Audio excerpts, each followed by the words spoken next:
पद्मनाभं सुरेशं विश्वाधारं गगनसदृशं मेघवर्णं शुभांगं लक्ष्मीकान्तं कमलनयनं योगिभिर्ध्यानगम्यं वन्दे विष्णुं भवभयहरं सर्वलोकैकनाथम्। सर्वप्रथम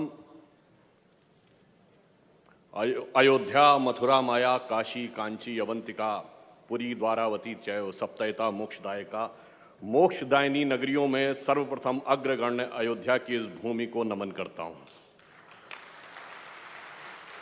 समस्त संत वृंद को नमन करता हूं और उत्तर प्रदेश के आदरणीय मुख्यमंत्री जी, जो स्वयं एक संत भी हैं और उत्तर प्रदेश की सर्वोच्च पद से सेवा कर रहे हैं, माननीय योगी आदित्यनाथ जी, उनका नमन।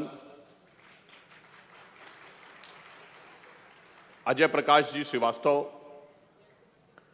श्री ऋषिकेश जी उपाध्याय, महापौर अयोध्या, श्री वेद प्रकाश गुप्ता जी, माननीय विधायक अयोध्या, श्री रामचंद्र यादव जी, माननीय विधायक रुदौली, माननीय विधायक बीकापुर, बाबा गोरखनाथ जी, माननीय विधायक मिल्कीपुर, श्री संजीव सिंह जी, भाजपा जिला अध्यक्ष अयोध्या, श्री अभिषेक मिश्रा जी, भाजपा महानगर अध्यक्ष, और श्री हर्षवर्धन सिंह जी, प्रदेश महासचिव, भारतीय जनता युवा मोर्चा। आज का अवसर एक बहुत सुखद संयोग है और यह सुखद संयोग इसलिए भी है कि इस धर्म क्षेत्र में हमारे मध्य उत्तर प्रदेश के मुख्यमंत्री आदरणीय योगी जी हैं, जो धर्म के भी प्रतिनिधि हैं और कर्म के भी प्रतिनिधि हैं।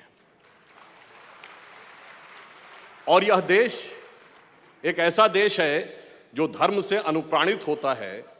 इसीलिए बात मैं कई बार कहा हूं और जिम्मेदारी से कहता हूं, यह देश कभी धर्मनिरपेक्ष नहीं हो सकता, क्योंकि इस देश के सर्वोच्च न्यायालय के एम्बलम पे लिखा है यतो धर्मस् ततो जयः। तो यह धर्म प्राण देश है।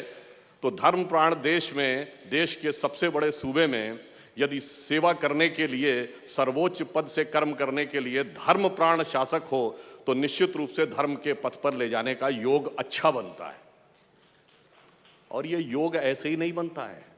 हम लोग सब बचपन में जब श्री राम जन्मभूमि का विषय की बात आती थी और हाल के वर्षों में तमाम टीवी डिबेट होती थी, तो लोग कहते थे भाई आप लोग नारा लगाते थे रामलला हम आएंगे, मंदिर वहीं बनाएंगे, तारीख नहीं बताएंगे। वास्तविकता ये थी कि श्री राम जन्मभूमि का मंदिर कोई इमारत नहीं थी और उसकी तिथि कोई तारीख नहीं थी। ये भारत के वैभव और स्वाभिमान की एक यात्रा थी जो उसी के साथ उठकर ऊपर जानी थी। और यह संयोग क्यों होता है? आप याद करिए, जब श्री रामलला विराजमान दिसंबर 1949 में यहां अयोध्या की भूमि पर प्रकट हुए थे, तो उनकी सर्वप्रथम पूजा किसने की थी? महंत दिग्विजय नाथ जी ने। 1980 के दशक में 85, 86, 87 में जब श्री राम जन्मभूमि आंदोलन प्रारंभ हुआ, तो उसकी सर्वप्रथम अध्यक्ष कौन थे? महंत अवैधनाथ जी। मुझे याद है, मैं बालक के रूप में आया था। अप्रैल 1987 में यहां पर एक रैली हुई थी जिसमें राम मंदिर के निर्माण के संकल्प के लिए ताला खुलने के बाद, और उसमें महंत अवैधनाथ जी ने ही वह गीत गवाया था जिसमें था ना, सौगंध राम की खाते हैं मंदिर वहीं बनाएंगे। उसमें पंक्ति थी कि जन जन के मन में राम रमे और प्राण प्राण में सीता है, हर हृदय की धड़कन रामायण, पग पग पर बनी पुनीता है, इसलिए नरनाहर श्री पुरुषोत्तम का हम मंदिर भव्य बनाएंगे। और जब मंदिर का शिलान्यास हुआ तो हमारे मुख्यमंत्री कौन थे? योगी आदित्यनाथ जी। अब मानिए तो महज संयोग है और गहराई से देखिए तो दैव योग है, सूक्ष्म दृष्टि से देखिए।